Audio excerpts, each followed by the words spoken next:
Bonjour à tous et bienvenue sur Monaco Info. Voici les titres qui seront développés dans cette édition de fin de semaine. « 48 heures après la naissance, les célébrations se poursuivent et toute la famille princière s'est réunie autour du souverain pour la cérémonie solennelle de la signature des registres. Vous écouterez également les réactions du ministre d'État et du président du Conseil national.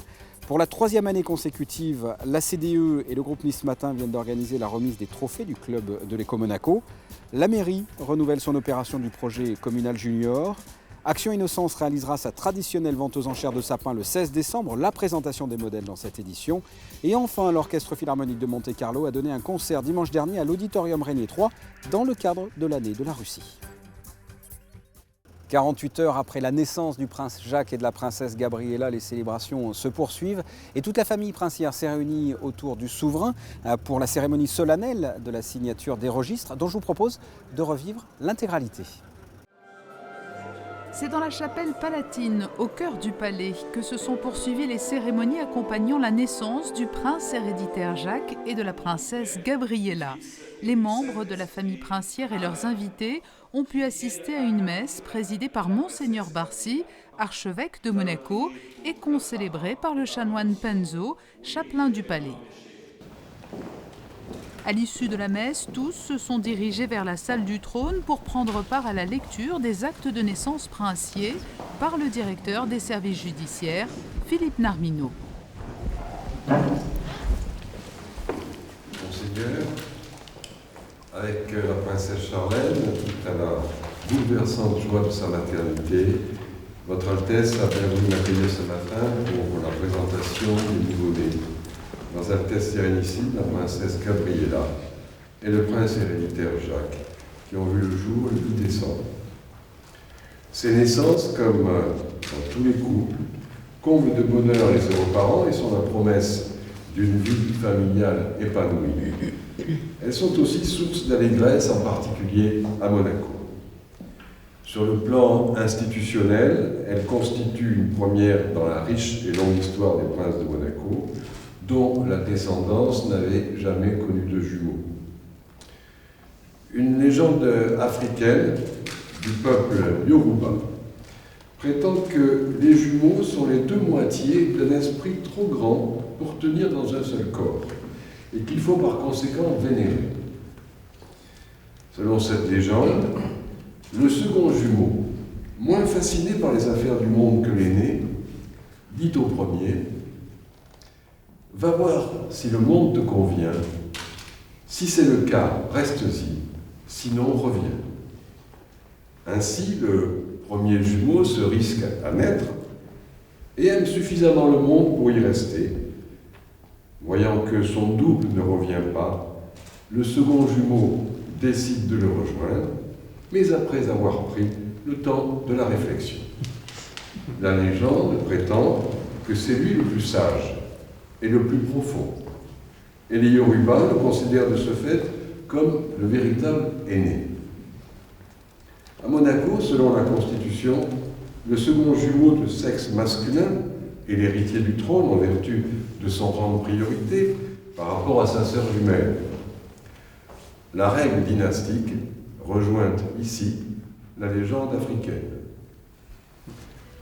La population monégasque est résidente dans une communauté de sentiments séculaires avec la famille princière se réjouit de ces naissances et prend part, Monseigneur, à votre félicité et celle de son Altesse Sérénissime, la princesse Charlène. Après vous avoir marié civilement, les statuts de votre famille et la loi me confèrent aujourd'hui l'immense privilège de constater que votre union comble toutes les attentes et donne à la principauté un prince héritier qui perpétuera l'illustre lignée des Grimaldi. Nous nous réjouissons de cette issue féconde et formons à l'égard de leurs Altesses Sérénissimes, le prince héréditaire Jacques et la princesse Gabriella, des vœux fervents de bonheur.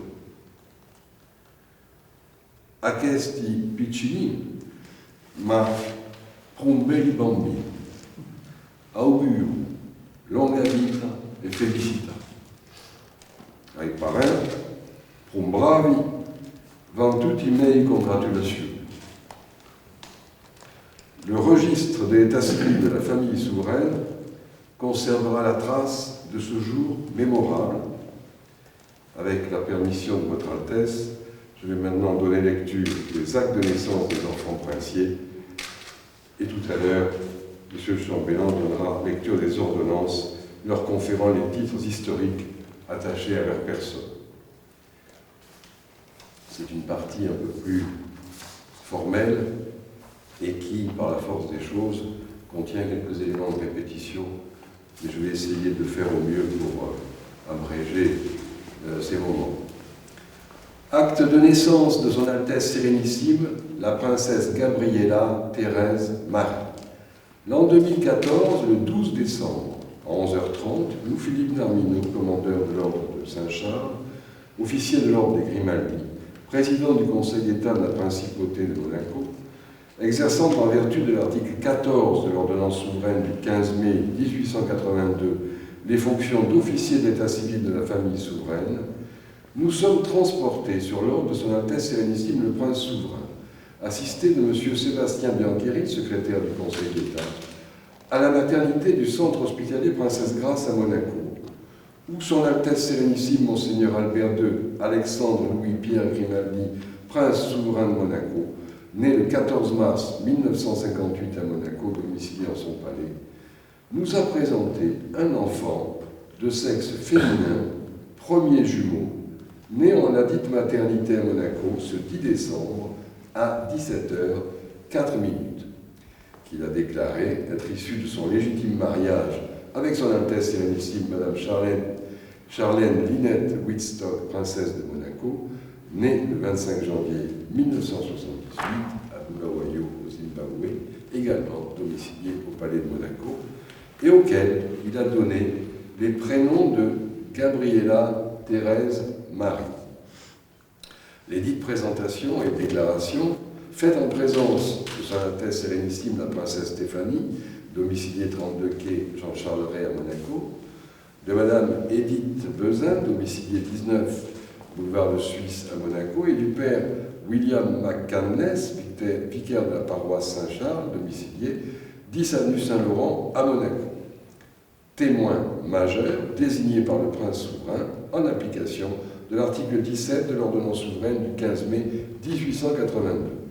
En foi de quoi nous avons dressé le présent acte de naissance, lequel, après lecture, a été signé par Son Altesse Sérénissime Monseigneur Albert II, prince de Monaco, père de l'enfant, par Son Altesse Sérénissime la princesse Charlène, par les témoins, par nous et par le secrétaire du Conseil d'État, fait à la maternité du centre hospitalier Princesse Grace à Monaco, les mois, jours et ans que dessus, et suivent les signatures.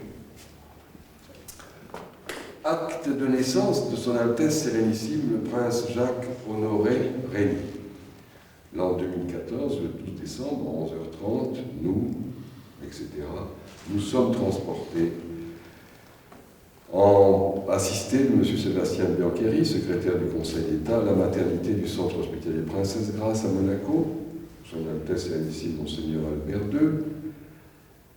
Vous me passerez, Monseigneur, les répétitions qui figurent de façon exactement similaire dans ce deuxième acte. Qu'il nous a déclaré être issu, et nous a présenté un enfant de sexe masculin, second jumeau, né en la dite maternité à Monaco, ce 10 décembre à 17h06, qu'il a déclaré être issu de son légitime mariage avec Son Altesse Sérénissime, Madame Charlène Linette Wittstock, princesse de Monaco, et auquel il a donné les prénoms de Jacques Honoré Régnier.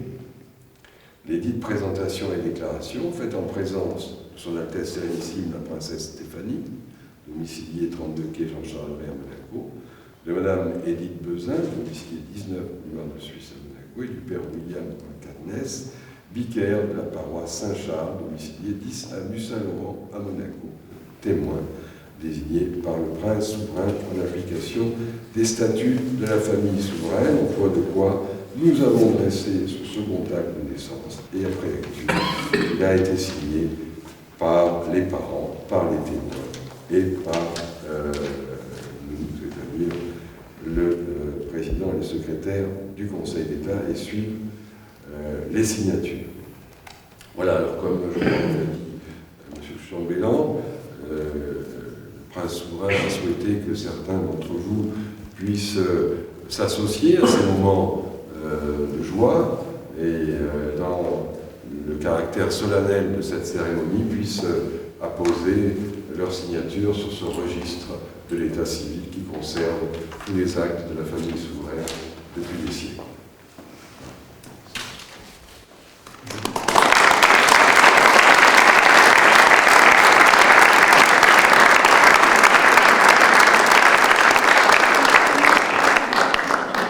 Je demande à son Excellence M. Michel Roger, ministre d'État, de vouloir consigner son instance.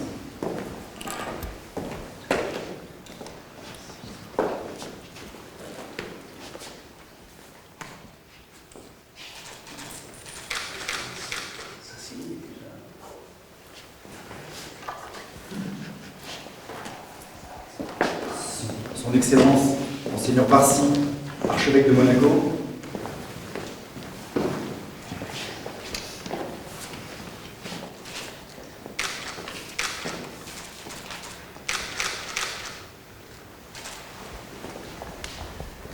Monsieur Laurent Nouvion, président du Conseil national,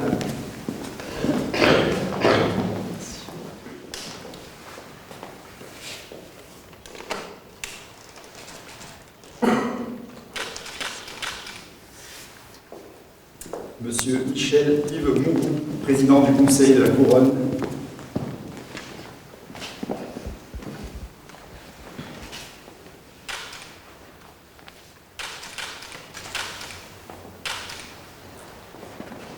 Monsieur Jacques Boisson, secrétaire d'État,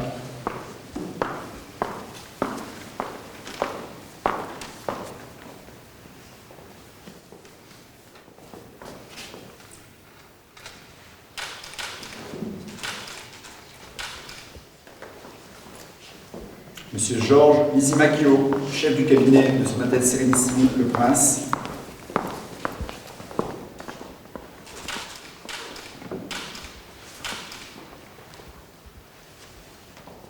le colonel Luc Fringant, premier aide de camp de Son Altesse Sérénissime le Prince,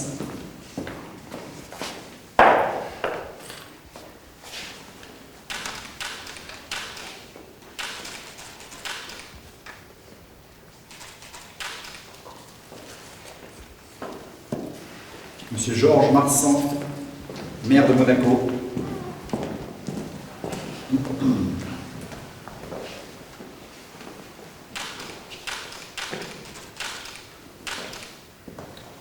le docteur Jean-Joseph Pastor, chancelier de l'ordre de Saint-Charles et de l'ordre de Grimaldi,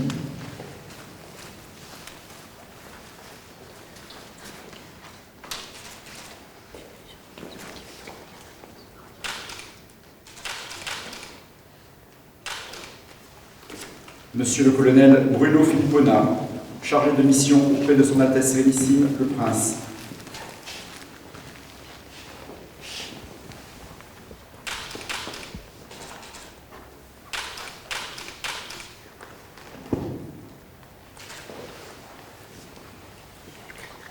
Monsieur Laurent Anselmi, secrétaire général de la chancellerie des ordres princiers,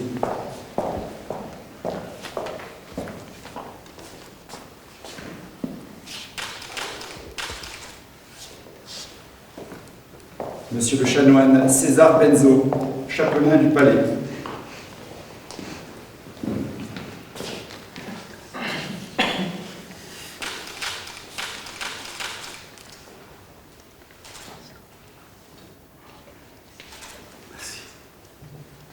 Monsieur Thomas Fouilleron, directeur des archives et de la bibliothèque,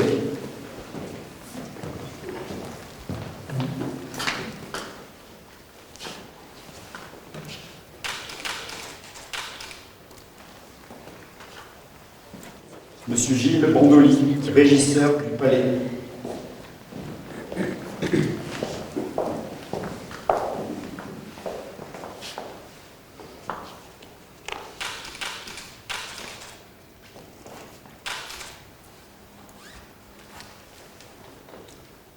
Madame Christine Spril, secrétaire particulière de son Altesse Sérénissime, le Prince.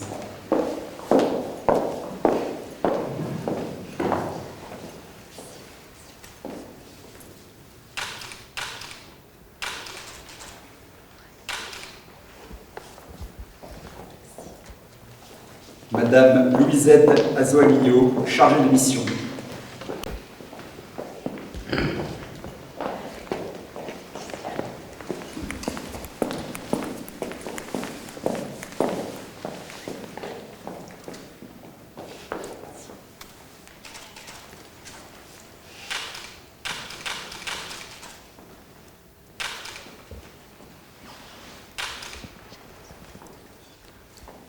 Monsieur Éric Musso, attaché au service de son Altesse Sérénissime, la Princesse Charlène.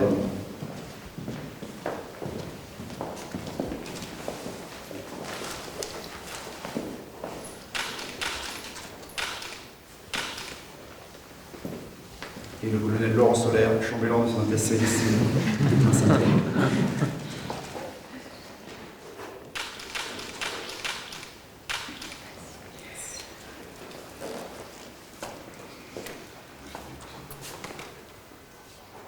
Monsieur Philippe.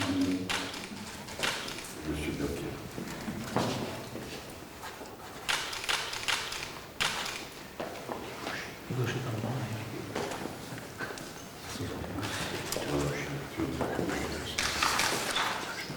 Bien, Monseigneur, Altesse, Mesdames, Messieurs, nous allons lire maintenant les ordonnances souveraines. Numéro 5 sur 105. Albert II, par la grâce de Dieu, prince souverain de Monaco, vu l'article 16 de la Constitution, vu l'article 2 des statuts de la famille souveraine, vu l'ordonnance souveraine numéro 1739 du 16 mars 1958, avons ordonné et ordonnons. Article 1er. Son Altesse Sérénissime le Prince Jacques Honoré Régnier, Prince héréditaire, notre fils bien-aimé, portera, selon l'usage historique, le titre de Marquis des Baux. Article 2. La présente ordonnance sera transcrite sur le registre particulier de l'état civil de notre famille. Article 3. L'ordonnance souveraine numéro 1739 du 16 mars 1958 susvisée est abrogée. Article 4. Notre secrétaire d'État, notre directeur des services judiciaires et notre ministre d'État sont chargés chacun en ce qui les concerne de l'exécution de la présente ordonnance. Donné en notre palais à Monaco le 11 décembre 2014. Signé Albert, Prince de Monaco. Numéro 5 sur 106. Albert II, par la grâce de Dieu, Prince souverain de Monaco. Vu l'article 16 de la Constitution, avons ordonné et ordonnons. Article 1er. Son Altesse Sérénissime, la Princesse Gabriella, Thérèse, Marie, notre fille bien-aimée, portera, selon l'usage historique, le titre de comtesse de Carladès. Article 2. La présente ordonnance sera transcrite sur le registre particulier de l'état civil de notre famille. Article 3. Notre secrétaire d'État, notre directeur des services judiciaires et notre ministre d'État sont chargés chacun en ce qui le concerne de l'exécution de la présente ordonnance. Donnée en notre palais à Monaco le 11 décembre 2014. Signé le Prince Albert de Monaco.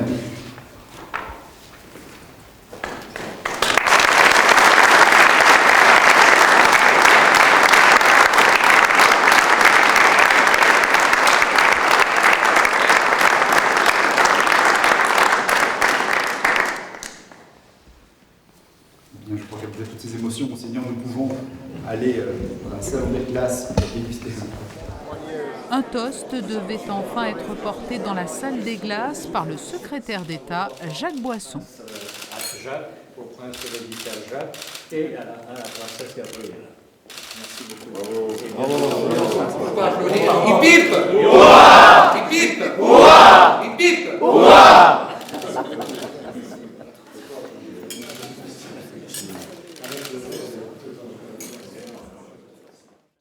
Vous le savez peut-être, les Monégasques ainsi que toutes les personnes qui le souhaitent pourront assister à la présentation par le couple princier du prince Jacques et de la princesse Gabriella, place du Palais.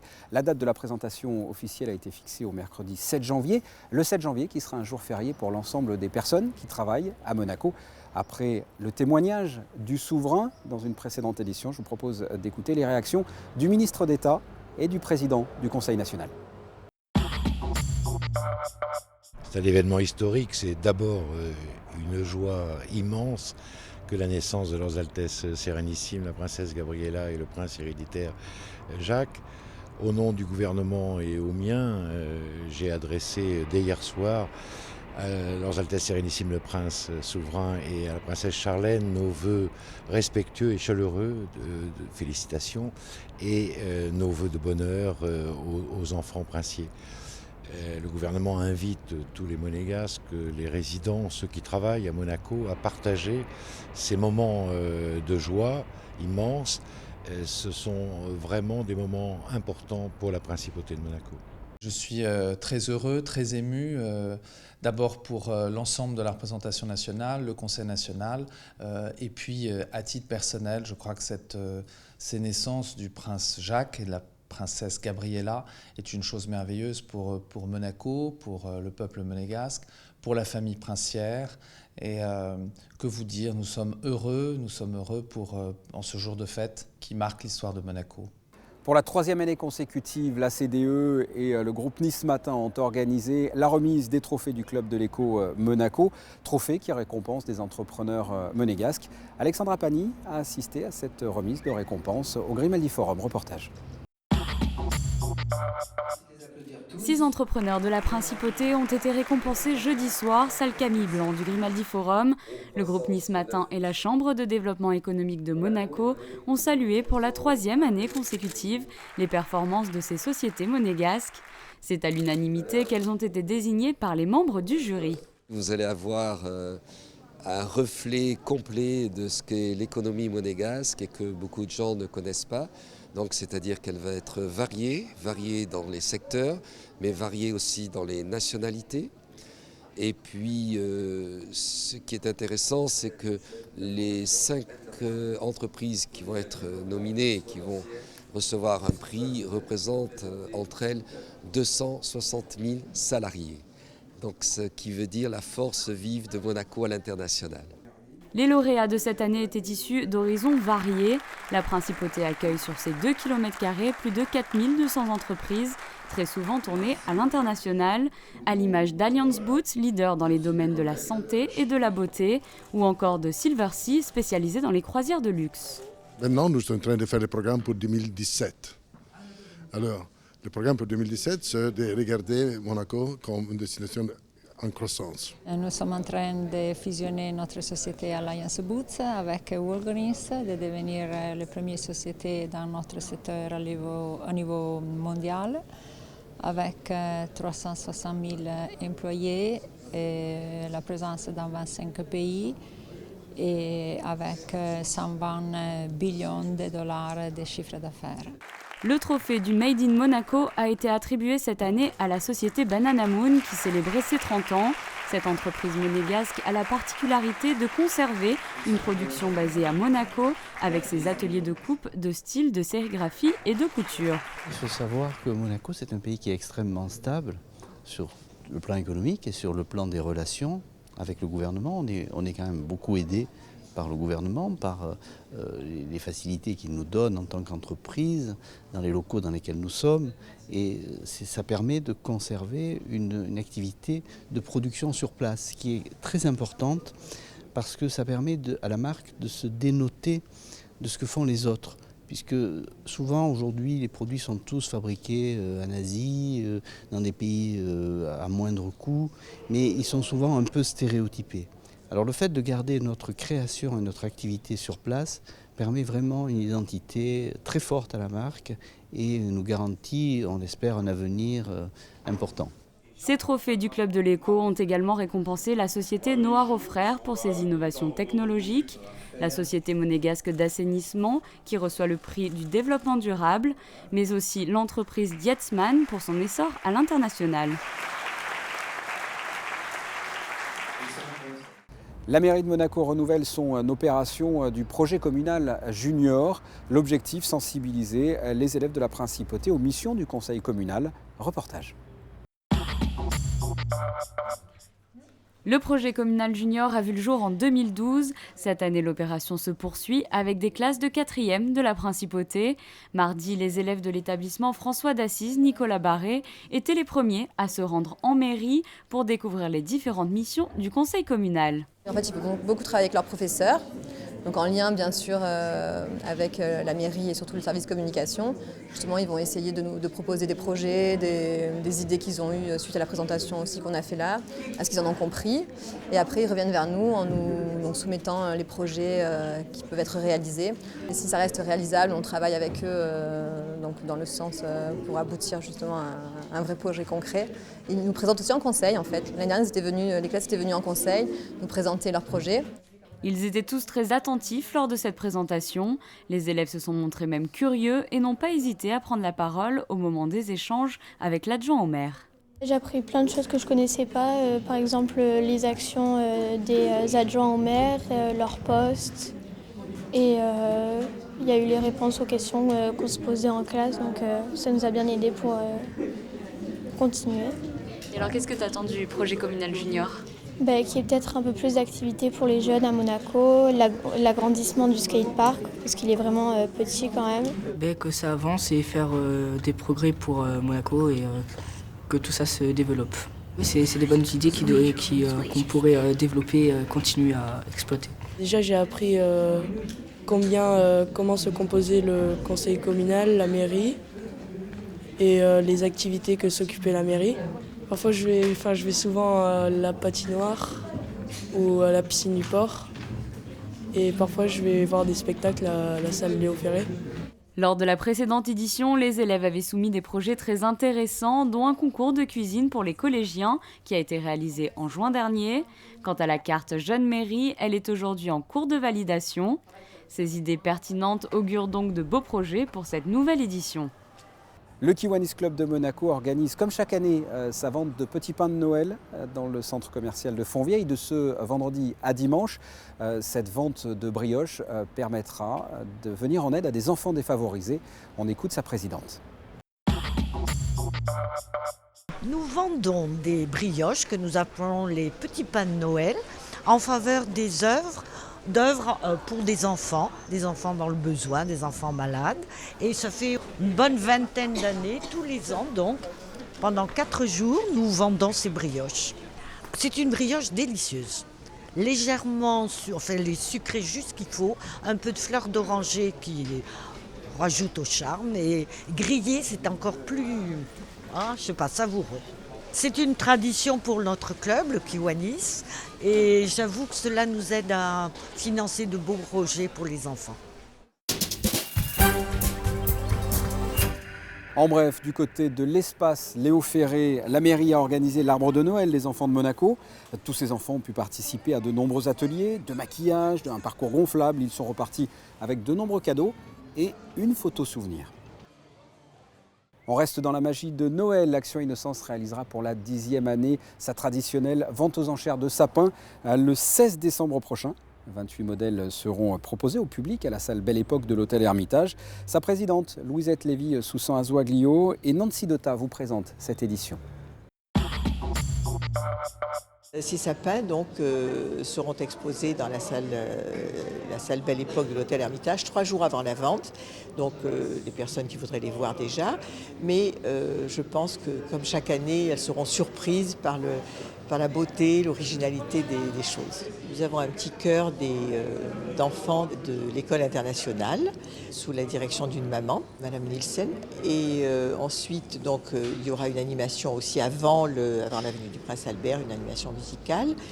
Il y aura probablement la compagnie Florestan qui va aussi un petit peu déambuler en vêtements d'époque, étant donné que c'est la salle Belle Époque. Alors ces fonds sont pour notre association, qui est une association non sponsorisée. Nous avons simplement quelques membres, nous avons des dons et nous avons cette manifestation annuelle qui nous permet de faire fonctionner l'association avec une chargée de communication, de psychologues à temps plein, non pas à temps plein, mais dans les écoles, et évidemment tout un tas de matériel que nous donnons gracieusement également dans les écoles.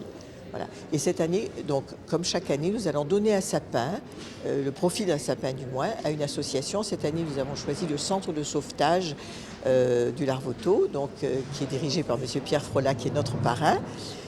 Et il y aura également un sapin qui sera décoré un petit peu sur un thème de naissance. Cette année, c'est la 10e fois qu'on organise la vente des arbres de sapin de Noël.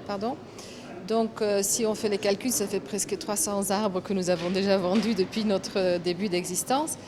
Je pense que si on peut atteindre 100 000 €, ce serait un magnifique chiffre. En plus, c'est une année, bon, c'est le Noël, mais Noël monégasque, cette année, a une connotation spéciale avec une belle nouvelle. Donc 100 000, ce serait magnifique. J'invite tout le monde à venir nombreux et à participer et à ne peut-être pas acheter le sapin tout de suite, mais attendre le 16 décembre et de venir l'acheter chez nous. Culture avec la captation au théâtre Princesse Grace ce samedi de la pièce La Société des Loisirs avec Christiana Reali, Philippe Carrois et Pierre Cassignard, une pièce de théâtre retransmise en direct sur Paris Première. Je vous propose d'écouter le comédien Philippe Carrois qui a adapté La Société des Loisirs. J'aime beaucoup la thématique qui est très moderne, c'est-à-dire c'est un regard au vitriol sur les problèmes de couple, de gens nantis. Moi, ça m'intéresse de faire une pièce très grinçante, très drôle, sur des gens qui, a priori, ont tout pour être heureux. C'est-à-dire qu'ils sont... Christiane et moi, on fait un couple qui, comme ça, on présente bien. Ils ont des belles situations, ils ont de l'argent, ils ont eu un premier enfant, ils en adoptent un autre. Un meilleur ami décalé, un peu. Voilà, et en fait, c'est des gens qui sont complètement à côté de leur pompe. C'est-à-dire que leur bonheur correspond complètement à une image du bonheur qu'ils ont puisé dans des magazines, dans leurs relations. Tout le monde va en vacances au même endroit. Mais je sais pas, c'est pas parce que tu as des amis qui jouent au golf que tu n'as pas envie de jouer à la pétanque ou vice-versa. Et en fait, c'est une pièce, ça c'est le travers sociétal que critique principalement cette pièce. Plus plein d'autres choses. Il y a donc une réflexion sur l'amitié, puisqu'il y a cet ami un peu encombrant dont on va se débarrasser. Il y a un rapport au couple, évidemment, à l'usure du couple, la fameuse usure du couple et de la libido, mais aussi qu'est-ce que c'est qu'avoir un enfant dans un couple. Il y a beaucoup de problèmes et de thèmes qui se croisent. Et que beaucoup de monde se pose en plus. Et que touche presque tout le monde, à mon avis, enfin en tout cas tout adulte. Et c'est traité d'une manière très rapide, très crue, parce que ça envoie et c'est de temps en temps un petit peu asphyxiant. Mais comme il y a beaucoup d'humour, ça passe très bien. Je suis tellement bien, mais vraiment, je suis tellement bien comme ça. Je sais pas, je suis même devenu un meilleur père depuis que je m'éclate. Ah ouais, je sais pas comment ça s'est passé, tout est devenu clair là d'un coup. L'amour, je le vis avec ma fille, et le cul, avec les gonzesses que j'attrape. Ah, je me suis jamais senti aussi équilibré. Bon, eh ben, on va commencer par celle-là, c'est un petit baume de Venise. Hein? T'aurais pas dû apporter tout ça. Ah, comme je te dois un petit peu d'argent, je me suis dit que j'allais te rembourser en liquide. Non, mais c'est parce qu'on a arrêté. Arrêté? Ouais, ils ont arrêté de boire. Pourquoi? Ah, vous êtes sous antibiotiques? Peut-être un petit verre pour vous accompagner, hein. Qu'est-ce que t'en penses, Marc? Hein? Juste un verre. Hein. Ah, oui, merci.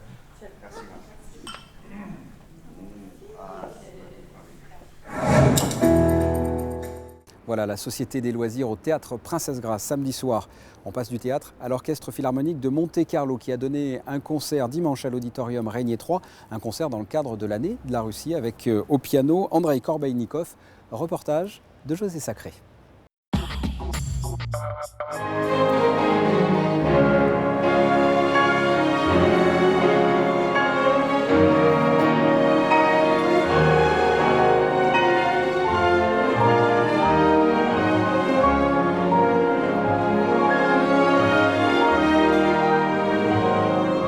Depuis le début de la saison 2014-2015, l'Orchestre Philharmonique de Monte-Carlo a inscrit sa programmation dans le cadre de l'année de la Russie à Monaco. Dimanche 7 décembre, à l'Auditorium Régnier 3, les mélomanes ont découvert un très talentueux jeune pianiste de 28 ans dans le célébrissime concerto pour piano numéro 1 de Tchaïkovski, Andreï Korbeinikov. Avec l'Orchestre Philharmonique de Monte-Carlo sous la direction du maestro Gelmetti, il nous a offert une formidable version de ce concerto de Tchaïkovski, à la fois fidèle à la partition et original dans son interprétation. Vous avez entendu peut-être des choses différentes de ce qu'on a fait d'habitude. On était, vous savez, sa génération et aussi ma génération, disons, Les derniers, hélas, 40 ans de musique, ils se sont engagés pour le respect de ce qui est écrit dans la partition, de la volonté du compositeur. Mais encore aujourd'hui, ce n'est pas si évident. Et nous, on a tâché de le faire, justement. On n'a pas fait des ralentando qui n'ont quel sens. Donc, on ne fait pas des clins d'œil vers les succès faciles. Au contraire, on est très rigoureux, mais très... Donc, il y a toujours quelque chose à raconter de nouveau, même dans une page si connue comme celle-ci. La 5e symphonie de Prokofiev, la plus célèbre des symphonies de ce compositeur, avec la symphonie classique, a été composée dans le style héroïque qui convenait à une symphonie écrite en 1944, donc en temps de guerre, à la demande de l'Union des compositeurs soviétiques.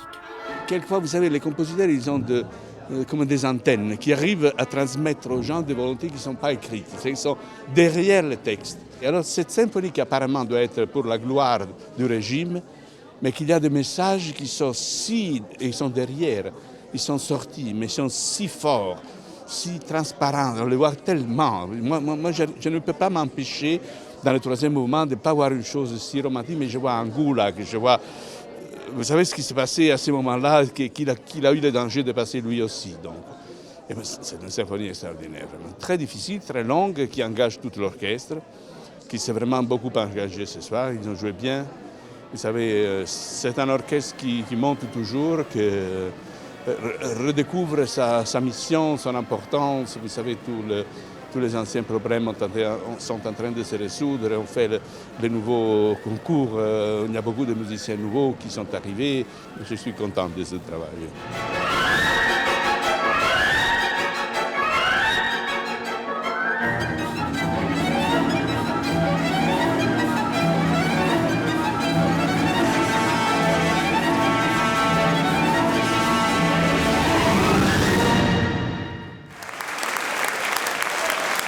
Après le succès de ce concert, Smadar Eisenberg a invité les musiciens de l'Orchestre Philharmonique de Monte-Carlo à rejoindre les membres de son association pour un traditionnel cocktail. Ce cocktail, ça fait partie de notre tradition depuis la fondation de l'association. C'est un moment très attendu par les membres de rencontrer le musicien de l'orchestre. C'est un moment d'échange, un moment de parler avec eux, de les écouter, de leur transmettre leurs souhaits et leurs impressions. Et chaque année, avant Noël, pour se souhaiter la bonne fin d'année. Et nous, on se retrouve ensemble et c'est un grand moment. C'est un moment très agréable, très intime. On est une grande famille, 100 musiciens, plus de 300 membres. Donc, mais c'est quand même intime parce que c'est entre les membres et les musiciens de l'orchestre. Football, c'est un peu le deuxième match de Ligue des Champions de la semaine pour l'AS Monaco. Après la victoire face au Zénith Saint-Pétersbourg mardi soir, synonyme de première place du groupe C et de qualification en 8e de finale de Ligue des Champions. L'ASM reçoit Marseille dimanche soir. L'OM, c'est tout simplement la meilleure équipe de Ligue 1 depuis le début de la saison. Le leader marseillais tient le rythme du PSG et a remporté 12 de ses 17 matchs de championnat. Cette moment, c'est la meilleure équipe de championnat pour les premières places. C'est une équipe de beaucoup de qualité, c'est une équipe physiquement très forte, un joueur de grande intensité. Et c'est une bonne équipe et une équipe très difficile de jouer. Le début de saison de l'Olympique de Marseille ne me surprend pas. C'est une équipe qui possède d'excellents joueurs. L'an dernier, ils n'ont pas fait une grosse saison, mais cette année, ils font une excellente première partie de championnat. Je m'attends à un match difficile, il faudra continuer à jouer, comme lors de nos derniers matchs. On est à domicile et on doit gagner pour remonter au classement. Quel temps va-t-il faire ce week-end et ce début de semaine? Voici la météo.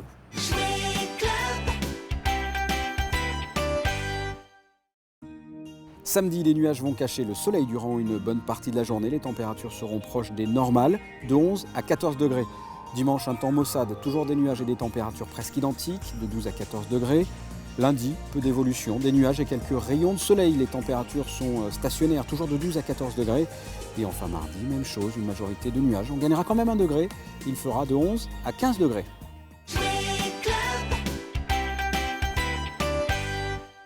Ce journal est terminé. Merci de l'avoir suivi. On se quitte avec de nombreux témoignages suite à l'annonce de la naissance des enfants du couple princier. Ce sont des propos recueillis par Christine Datomel. À très bientôt. Au revoir.